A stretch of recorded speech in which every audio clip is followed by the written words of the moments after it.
The WIAA's representative assembly has finalized its proposed amendments that would keep transgender athletes from competing in the same division as girls assigned female at birth. This comes after school districts across the state have called on the WIAA to change its current policy, which allows students to participate in the sport consistent with their gender identity. Marissa Rio has been following this story for months now and shares the assembly's concerns.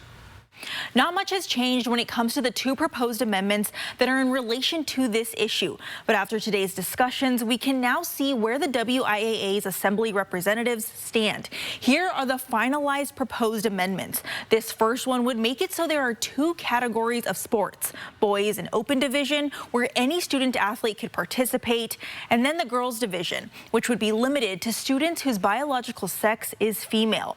This other proposed amendment right here is similar, but would instead create a third open division for all students interested. I would like to make a motion to withdraw this amendment from voting. Debate erupted as soon as the WIAA introduced the amendment that would limit girls' sports to only those whose biological sex is female. As I believe that it currently violates state law, I don't believe that we should be asked as athletic directors to vote on something that currently violates state law. Others felt differently. If we are going to continue to place a value on sex-separated sports intended to provide fair and equal opportunity for girl athletes, which I believe is the original intent of Title IX, then this topic deserves our discussion. David Vanderyacht said many of his community's concerns were brought up after East Valley's transgender student athlete won the 2A girls 400-meter run in May.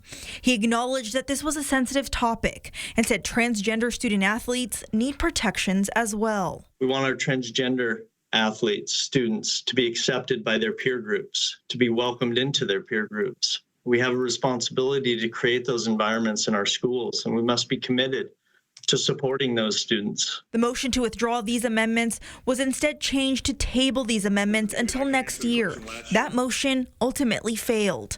Both amendments will now move forward and be voted on in April. If these amendments were to pass, the WIAA said it still cannot implement them if they are deemed to not be in compliance with the Washington law against discrimination. In studio, Marissa Rio for News Now.